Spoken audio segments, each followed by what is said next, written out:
Hi, everyone. My name is Jesse Robbins, and welcome to LPLE from Dialogue FM. We're the podcast that lets you practice listening in English.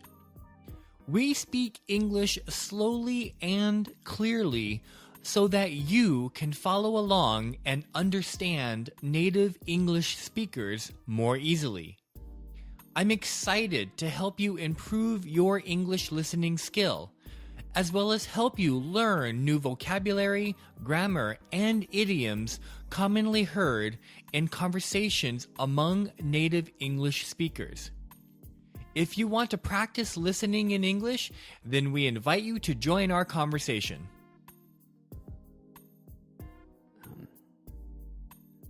Last night, my girlfriend and I went to dinner and a movie, and we went to eat at a Indian-style restaurant. And at this restaurant, they serve tea Indian-style, which they call chai. And they're very nice about making sure that you always have a full cup. So I love going there. But while we were eating, it made me think about all of the different ways that coffee and tea are served in different cultures and places in the world. I take my Indian tea hot with milk and sugar, so it's sweet and creamy, and I've always had it that way.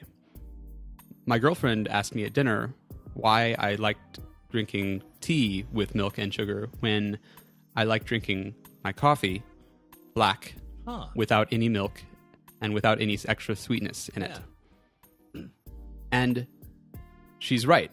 I like my coffee bitter but hot, and I like my tea creamy and sweet. But there's actually a lot of different ways to take coffee or to take tea, and it varies by custom. When I'm in Vietnam, for example, or eating at a Vietnamese restaurant, even in the United States, they serve Vietnamese coffee, which means a different kind of coffee. It's brewed stronger. They brew it into the glass that you're going to drink it directly, and they pour it over condensed milk. So it, again, is creamy and sweet.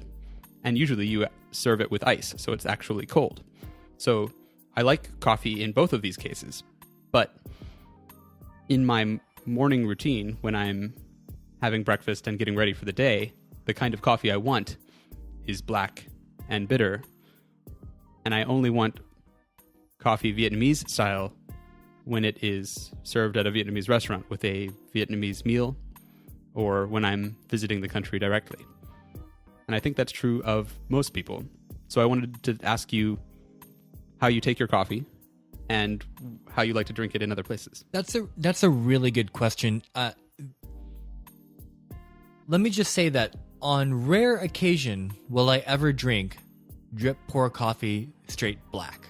So if I go to Starbucks and I order a tall drip, I will always put a little bit of half and half and one packet of sugar, raw sugar, right? The thick brown granulated sugar. Okay. Sugar in the... This is raw sugar, but it's not molasses sugar, right? This is just... Right, it comes in that brown packet. I think it's called sugar in the raw. I can't remember the name. Right, yeah. Okay. This is a form of unrefined white sugar. Right. Whenever I have drip coffee, it's always with that small combination. A little bit of cream or milk and a little bit of sugar. Just the right taste. When I'm in Vietnam, it's always iced coffee with condensed milk. Mm-hmm.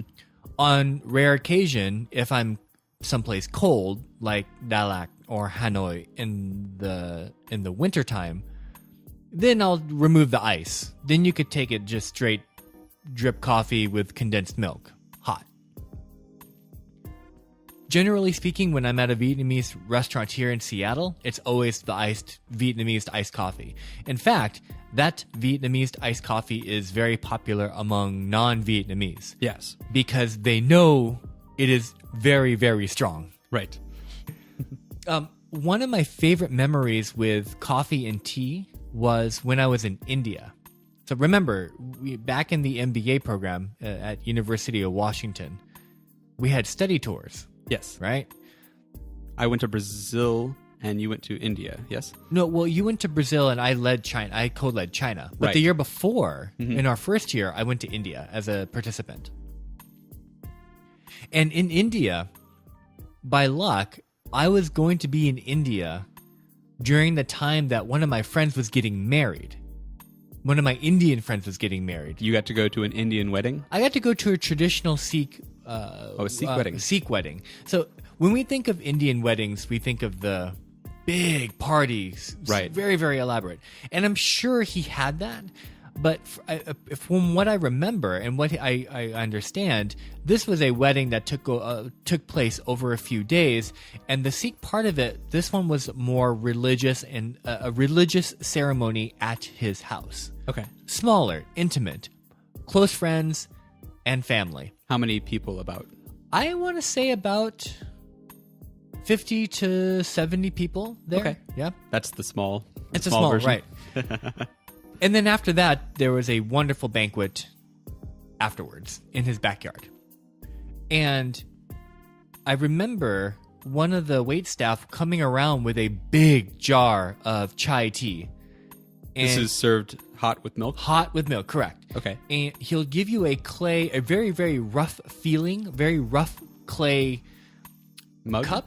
A small cup, a very, very small cup. If you think of the Chinese teacups that we Yes. get at a Chinese restaurant, about that size, if not smaller. And then he'll pour it, and then you just sip it. You don't, unlike my natural tendency to shoot it as if it were an alcoholic shot, you just casually sip on it.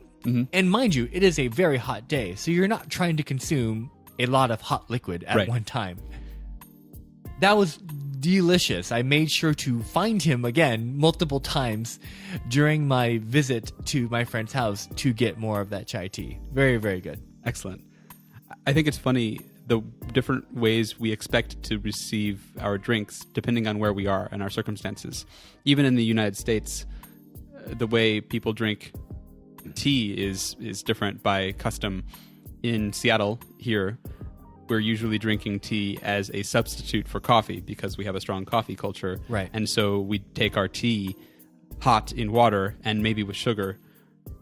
And that's different from, for example, how it is taken in the United Kingdom or in Britain, where the expectation is that tea is served hot with milk, for example. Or even in the South or the southern part of the United States, where tea is served as a refreshing drink in the hot summers, where it's almost always iced tea and it's very, very, very sweet. So they add Right. lots and lots of sugar. And if you asked for tea in, for example, Georgia in the middle of the summer, and you expected to get a hot chai or a chamomile, potentially served with a little bit of sweet, you would be very disappointed to receive this cold beverage instead. That's right. You raise an interesting point. For example, you go to, let's say you are an Indian native. You're from India. You come over. You go to Georgia. You're invited to someone's house. Yes. And someone asks, would you like some tea? And in your mind, you have one definition of the word tea. Yes. When you think of tea, you think of it based on your culture, in the context of your culture, based on your experience with tea from your native country. And then when you're served, chances are it's cold and in a big glass with lots of sugar and a slice of lime. Right. Think about how disappointed you would be, right? Absolutely. One of the interesting coffee-tea combinations here in Seattle that I really enjoy and that I also want to recommend is matcha latte. Matcha latte. What Matcha goes latte. into a matcha latte? Matcha is Japanese-style green tea that takes care of the tea side, right? Yes. And then latte is your standard form, your regular espresso style drink. Regular in Seattle. So that is pressure brewed coffee, very strong, mixed with hot steamed milk. Right, exactly. And then, so matcha latte? Yes.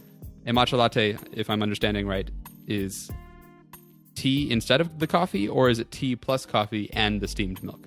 Tea plus coffee, matcha green tea powder mixed in with an actual latte with the caffeine. That's my understanding. Okay. So it has both. You're Yes. getting a little bit of both sides at the same time. Yes. And the matcha latte comes out green. So for anyone unfamiliar with drinking anything that has a green color to it, I think people who drink matcha latte for the first time are a little scared. Right. Of the color. Of the color, right. However, when you drink it, it's absolutely delicious. A little sweet, it has the green tea flavor, and yet has the warm texture and feel of a latte. Overall, I highly recommend it. There's a few places in Seattle that serve matcha latte. Is this a Starbucks option, or No. do you have to go somewhere locally? You have to go to place. a small cafe. The cafe I like to go to is called Panama Cafe. Panama Cafe is in the International District in Seattle. And that's the only place I know right now that has matcha latte.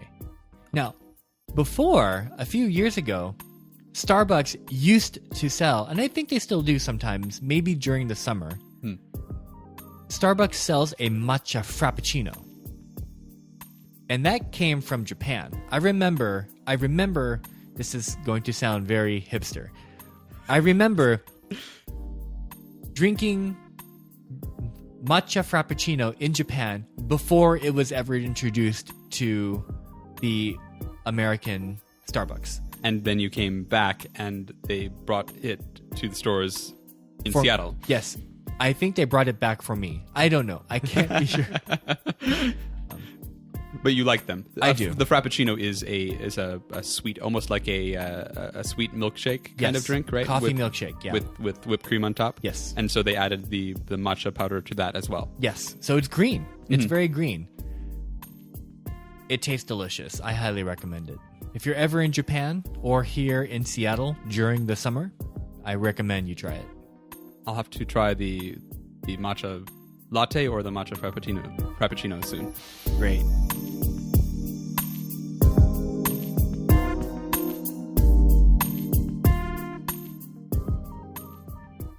Thank you for listening to this episode of LPLE. Let's practice listening in English from Dialogue FM. Subscribe to LPLE on iTunes to hear the latest episodes, or listen to past episodes on our website, dialogue.fm. That's dialog.fm.